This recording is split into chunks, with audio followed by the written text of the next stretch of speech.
Nous vivons dans un monde où beaucoup de gens recherchent désespérément l'amour, comme s'il était le remède miracle à leur vide intérieur.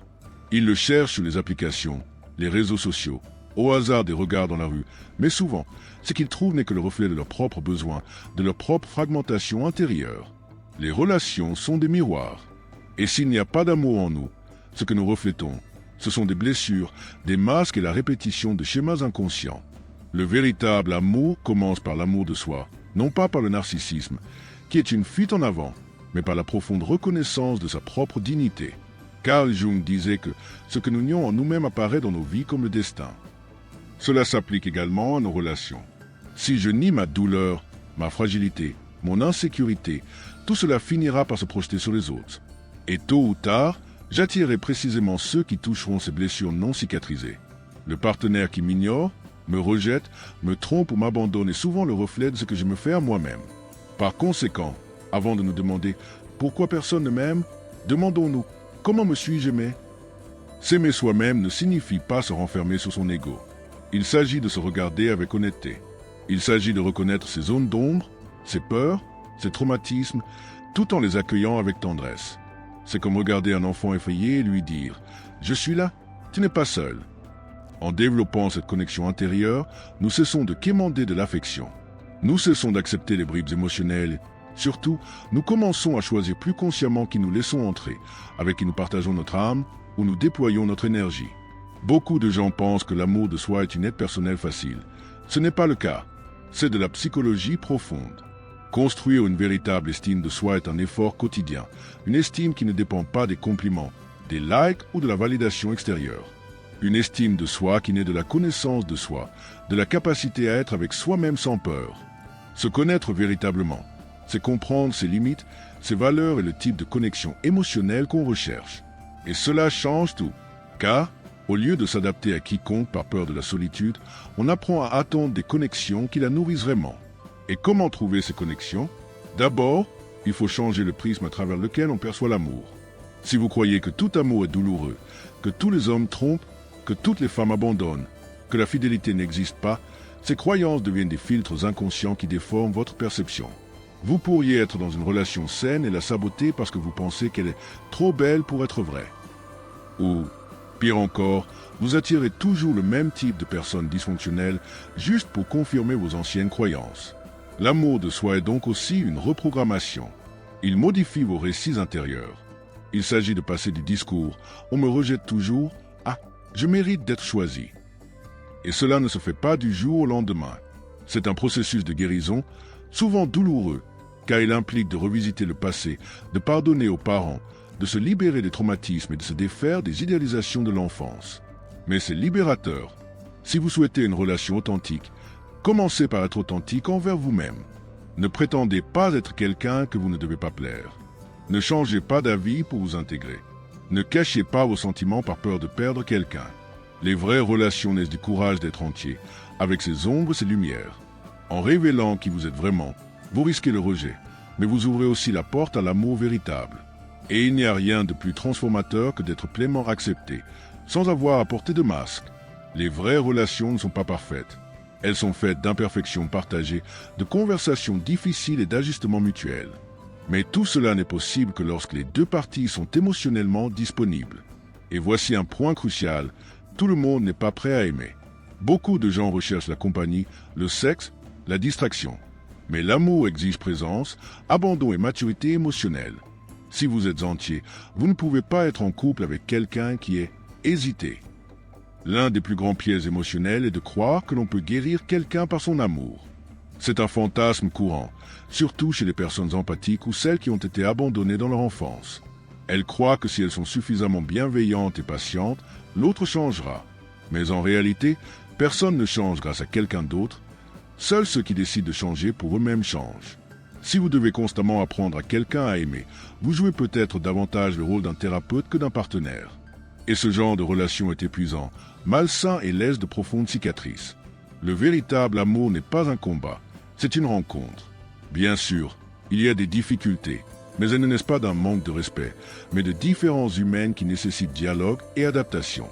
Lorsqu'on s'aime soi-même, on apprend à reconnaître les signes avant-coureurs très tôt. On sent quand on s'expose trop pour garder quelqu'un près de soi. Et à ce moment-là, au lieu d'insister, on se choisit soi-même, non par fierté, mais par respect pour soi-même. En psychologie jungienne, on retrouve les concepts d'anima et d'animus, des images internes du féminin et du masculin que nous portons dans notre inconscient. Jung pensait que nous projetons ces images sur nos partenaires, ce qui explique pourquoi nous n'aimons souvent pas la personne réelle, mais plutôt le fantasme inconscient que nous entretenons à son égard. La maturation émotionnelle consiste en partie à intégrer ces images en nous. Autrement dit, à faire la paix avec le masculin et le féminin que nous portons en nous, afin de ne pas chercher chez les autres ce qui nous manque encore en nous. Cela explique pourquoi tant de relations commencent intensément et se terminent de manière frustrante. Faute d'amour véritable, il y a eu projection. On attendait de l'autre qui nous sauve, nous complète, nous guérisse. Mais le véritable amour ne complète pas, il déborde. On ne peut aimer véritablement que lorsqu'on est déjà complet. La relation n'est pas là pour combler, mais pour enrichir. Et alors naît quelque chose de sacré, la camaraderie. Deux personnes marchant côte à côte, libres mais engagées, se soutenant sans s'annuler, grandissant ensemble sans perdre leur individualité. Pour créer ce type de lien, il est nécessaire de procéder à un nettoyage émotionnel.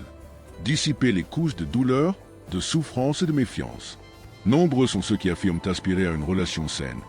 Mais leur cœur est encore attaché à leur ex, à d'anciens rejets, à des trahisons d'il y a des années. Impossible de faire place au nouveau si l'on est encore émotionnellement attaché au passé. Par conséquent, la guérison intérieure est le plus beau cadeau que vous puissiez vous faire. Envie de conseils pratiques? Faites un inventaire émotionnel. Notez ce que vous avez appris de vos relations passées. Quels schémas se sont répétés? Quelles blessures vous font encore mal? Quelles croyances avez-vous sur l'amour? Ensuite, tracez une nouvelle carte. Définissez clairement ce que vous souhaitez vivre, comment vous souhaitez être traité, ce que vous ne souhaitez plus tolérer. C'est la connaissance de soi appliquée à l'amour. Et surtout, apprenez à attendre. Non pas avec anxiété, mais avec confiance. Les vraies relations ne se trouvent pas dans le désespoir, mais dans la préparation. À mesure que vous vous renforcez, que vous prenez soin de vous et que vous vous épanouissez, l'amour idéal se prépare également pour vous. Croyez-moi, l'univers conspire pour des rencontres harmonieuses, mais il faut être disponible, vraiment disponible pour recevoir. Si vous êtes seul aujourd'hui, ne le voyez pas comme une punition, mais comme une opportunité. La solitude peut être une grande leçon. C'est là que vous vous écoutez, que vous guérissez de vieilles blessures et que vous découvrez des talents cachés. Et, surtout, c'est là que vous construisez les fondations d'un amour que personne ne peut vous enlever, l'amour que vous avez pour vous-même. L'amour de soi ne consiste pas à se suffire à soi-même avec arrogance. Il s'agit de se sentir complet, même lorsqu'on choisit de cheminer aux côtés des autres. Cela implique de cesser de confondre besoin et connexion, présence et contrôle, passion et attachement. Lorsqu'on s'aime vraiment, on apprend la différence entre être importante et utile, entre être désiré et valorisé, et cela change tout. Les vraies relations exigent une maturité émotionnelle. Cela implique de savoir écouter sans se défendre, parler sans attaquer, donner sans attendre et recevoir sans culpabiliser. C'est comprendre que l'autre n'est pas là pour satisfaire tous nos besoins et que la responsabilité de notre bonheur n'incombe jamais à quelqu'un d'autre. Chacun prend soin de soi pour que les deux puissent s'épanouir ensemble. Il est courant de voir des personnes formidables piégées dans des relations toxiques par peur de la solitude. Mais rester là où il n'y a pas d'amour véritable est plus solitaire que d'être seul. Une bonne relation ne nous freine pas, elle nous épanouit. Elle ne nous rend pas malades, elle nous renforce. Et ce type de relation n'apparaît que lorsque deux personnes sont émotionnellement disponibles, ouvertes et suffisamment saines pour s'abandonner sans jeu, sans masque, sans peur. La psychologie aborde également le concept des attirances pour le familier. Cela signifie que nous sommes souvent attirés par des personnes qui reproduisent inconsciemment des schémas que nous connaissons déjà.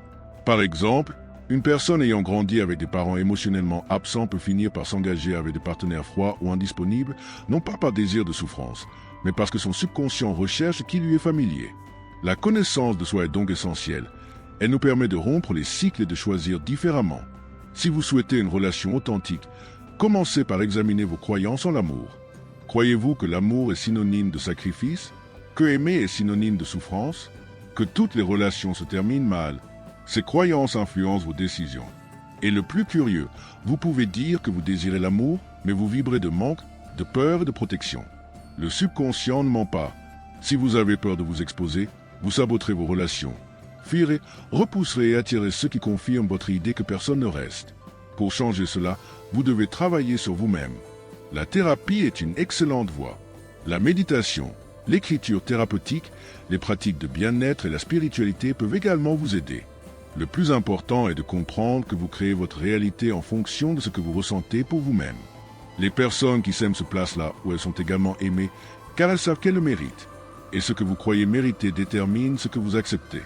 Alors, voici une invitation. Regardez-vous avec plus de compassion. Accordez-vous la même attention que vous aimeriez recevoir. Choisissez-vous à chaque fois. Et lorsque l'amour viendra car il arrive, vous serez prêt à vivre une expérience profonde, libre et authentique. Car les fondations seront solides, car vous aurez construit en vous l'espace nécessaire pour recevoir quelque chose de grand, de beau et de vrai. Et n'oubliez pas, il n'est jamais trop tard pour recommencer. Il n'est jamais trop tard pour apprendre à s'aimer vraiment. Il n'est jamais trop tard pour vivre un amour différent. Commencez dès aujourd'hui, pour vous-même, Et alors, tout autour de nous commencera à changer. Si ce contenu vous a touché, n'hésitez pas à aimer cette vidéo, à la partager avec quelqu'un qui en a besoin et à vous abonner à la chaîne. Nous y abordons la connaissance de soi, la psychologie, la spiritualité et les chemins vers une vie plus pleine d'amour et de conscience. Merci pour votre soutien.